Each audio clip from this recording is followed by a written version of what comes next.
يا مساء الخير على أعزائي المشاهدين وحلقة جديدة على قناة اليوتيوب، وتابعوني من خلال صفحتي على الفيسبوك. طبعا عارفين الموضوع اللي احنا هنتكلم فيه النهارده انا طبعا كنت حابب ان الصفحة وتتقفل، بس الواضح ان الجماعة الطيبين دولت بالنسبة لإدارة الهلال مش ناوية تجيب الموضوع لبره. يعني احنا سمعنا كل اللي حصل الفترة اللي فاتت ديت، ومن أخبار ومن تحاليل المباراة واللي حصل بعد المباراة وفي المباراة، طالعين ببيان بيتكلموا فيه. يعني أنا الصراحة من الحلقات اللي أنا ببقى متضايق وأنا بتكلم فيها، يعني بس لازم كل واحد يتحط في مكانه، يعني أو يعرف مقداره. يعني طبعا هنرجع نتكلم عن الهلال السوداني.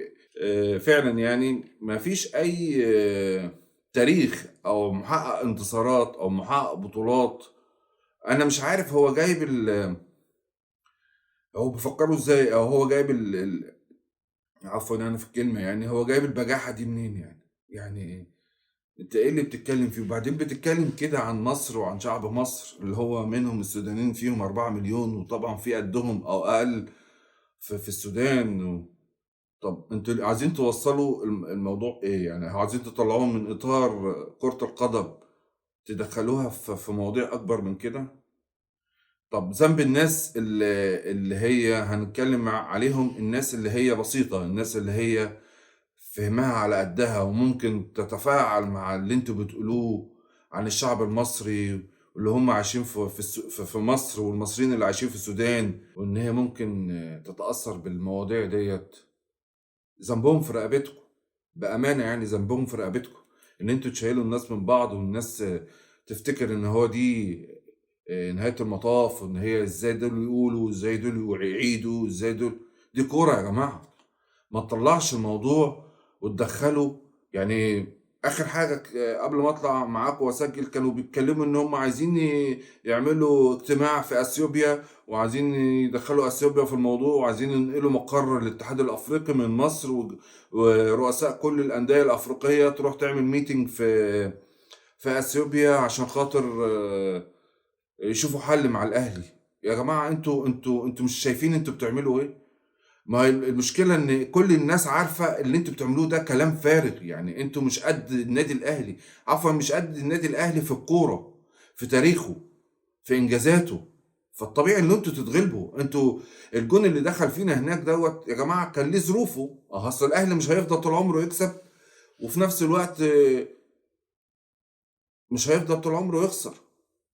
في اوقات الاهلي بيبقى بيقع، بس لما تكون وقعته قمته ب1000 او قمته ب1,000,000. فبالتالي ان انتوا تتكلموا باللهجه ديت او بالطريقه ديت، وتقولوا عنصريه، وتقولوا وتألفوا الاغاني اللي بيقولوها الاهلاويه، وتقولوا بدل العبيط اهو العبيد اهو. انتوا بتتكلموا في ايه؟ ما احنا مننا وفيكو سودانيين، واللي هم ذات البشرة السمراء. يا جماعة ده احنا جايبين أول فريق، أول نادي في القارة أفريقية يجيب مدرب ذو بشرة سمراء، موسوماني، وحقق نجاحات كبيرة قوي معاهم. فانتوا ازاي اللي انتوا بتدخلوا العنصرية والحركات اللي عفوا يعني البلد اللي انتوا عملتوها بعد في الممر بتاع خلع الملابس والخناقات والضرب. الحاجات دي طاف عليها الزمن خلاص. انتوا عشان تتقدموا لازم تفكروا ازاي آه، تبتدوا الموضوع او المشروع اللي انتوا بتتكلموا عليه. المشروع انت الحريقكم الفلوس اللي انتوا دفعتوها وما تأهلتوش، ما ده طبيعي. ما انت لازم تعرف وتتعلم. مش معنى ان انت حد دعمك واداك فلوس معناها ان انت لازم غصب ان انت تتأهل، او ان انت تكسب المباراة او بأي طريقة او بأي اسلوب. يا راجل ده انتوا قاعدين في المقصورة، وبعد ما اتغلبتوا إدارة النادي الأهلي راحت تسلم على إدارة نادي الهلال السوداني، قعدتوا تقولوا في إيدك وتشتموا، لولا إن الناس ديت قازمة الغيظ، والناس ديت ناس بروفيشنال وعارفة إن الكلام ده مش طبيعي، فكان الموضوع ممكن يكبر اكتر من كده. وبعدين انتوا بتشتكوا الكاف وبتشتكوا الفيفا، وعايزين بتهددوا. معلش عفوا يعني اخبط راسك في الحيط يعني. معلش احنا مش شايفينكم. إحنا لو كان بعض الجماهير من هنا وبعض الجماهير من هنا وبترد على بعض، هنقول دي السوشيال ميديا وبيردوا على بعض، وده بيقول إفيه وده بيقول إفيه، ده بيتريق على ده وده بيتريق على ده. بس في الآخر النادي الأهلي رقم واحد، معروفة. هتقعد بقى تشكك في بطولاته وتشكك في ذمته. وبعدين في نقطة مهمة، انتوا داخلين في سكة يعني الحاجة اللي انا عايز اشكركم عليها، يعني اللي انتوا وصلتوا الحكومة المصرية انها تتكلم في ان تاخد الموضوع معاكم. طب تعالوا بقى، احنا بننظم وبنعرف نرتب نفسنا، والشباب مسؤولة والجماهير مسؤولة. ظروف اتحطينا فيها ومرحلة وهتعدي. وبعدين بتتكلم في الدم، وبتتكلم في شهداء بورسعيد معلش عفوا، انت ليك بلدك وليك حياتك، واحنا لينا بلدنا ولينا حياتنا، وعارفين ايه ظروفنا، وعارفين نبتدي امتى ندخل الجماهير وامتى نطلع الجماهير، وبنحافظ على نفسنا وبنحافظ على السودانيين الموجودين عندنا. انا شوفوا المقابلات وشوفوا الانترفيوهات اللي بتتعمل مع السودانيين في الشارع، الناس بتتكلم ازاي عن المصريين. احنا ما عندناش كده، احنا 4 مليون سوداني في مصر، وجاي تتكلم في عنصرية، وجاي تتكلم في إيذاء لفظي وإيذاء جسدي. أنت عايز تفهمها العبيط أهو، افهمها كده، هنعمل لك إيه؟ معروفة جدا جدا في أي مكان، في أي استاد في كمصر، لما لعيب يستفز الجماهير، وطبعا لعيب مش هيقدر يقف قدام الجماهير، قالوا له العبيط أهو. دي حدودها. عايزين تفهموها بطريقة تانية، انتوا حرين يا جماعة، فهموها زي ما انتوا عايزين. هنقعد نطبطب لغاية امتى؟ هنقعد نطبطب ونقول لهم معلش؟ يعني هي اساسا غلطه اداره النادي الاهلي انها من الحادثه اللي حصلت مش السنه او من 3 سنين، برضو مع الهلال السوداني، والجيش نزل والشرطه نزلت. قارن ده بده، قارن ده بده. اللعيبه خارجه من الملعب، الامن عامل زي امبريلا كده بيحافظ على اللعيبه انها تدخل غرف الملابس من بطش الجماهير بتاعكم بالازايز وبالطوب والدغديغ. والناس كانت المدرب النادي الاهلي فيرر تقريبا ساعتها قال لك انا عمري ما شفت كده، انا كنت هموت هناك. طب انتوا فين؟ انتوا شايفين ايه احنا عملناه قد اللي انتوا عملتوه؟ انا عن نفسي حد يرد عليا. مفيش.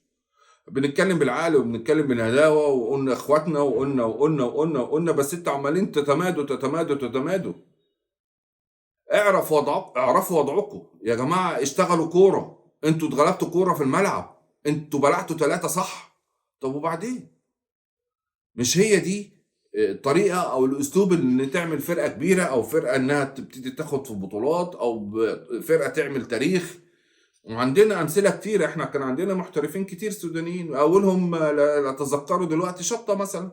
وشطة قال لك أنا راجل انتمائه طول عمره بيلعب لعيب في النادي الأهلي، بيلعب في النادي الأهلي، لحم كتافه من خير النادي الأهلي، وبيشجع النادي الأهلي. لو أي فرقة تانية قدام الهلال هيشجع الهلال. بهدلتوه، مرمطوه، مسحته بكرامته الارض. ليه؟ عشان كوره؟ وعشان احنا عيله واحده، ومصر هي السودان والسودان هي مصر، تعملوا فيه كده؟ وجايين على السكيورتي واللعيبه بتاعتكم، تضرب اللعيبه، تضرب السكيورتي دي عفوا، يعني اللي هي مش واخده امر انها تمسك نفسها، او انها ما تحاولش انها تتعدى، كانوا قالوكوا. طبعا احنا مش عايز اخش في السكه ديت، بس اللي انا عايز اوصل له ان البيانات اللي انتوا بتعملوها والكلام اللي انتوا بتقولوه، الكلام الصعب القوي قوي دوت، وعايزين تدخلوا افريقيا كلها في انها تقاطع النادي الاهلي، وانها تحط جزاءات عليه. انتوا بتحلموا. معلش انا عايز افوقكم شويه، انتوا بتحلموا. انتوا معلش يا جماعه، يعني محتاجين تقفوا مع نفسكم كده، وتقعدوا تفكروا في اللي بتقولوه واللي بتعملوه. انا عارف هي المشكله صعبه ان انتوا تتغلبوا وتطلعوا بالطريقه دي، وعلى ايد النادي الاهلي اكتر من سنه، والتانيه والتالته. طب اريحك، كل ما هتخش مع النادي الاهلي مش هتطولها. هقول لك ايه؟ مع انا برضو بلدي وبحبها وناديه، وما بقبلش اللي انتوا بتعملوه ده، نروح عندكم تمرمطونا المرمطه دي. يا جماعه عيب. عيب، انتوا المفروض ان انتوا اكبر من كده. المفروض ان احنا اهل يعني. طبعا الموضوع ده انا مش هحاول افتحه تاني، ومع نهايه حلقتي، السلام عليكم.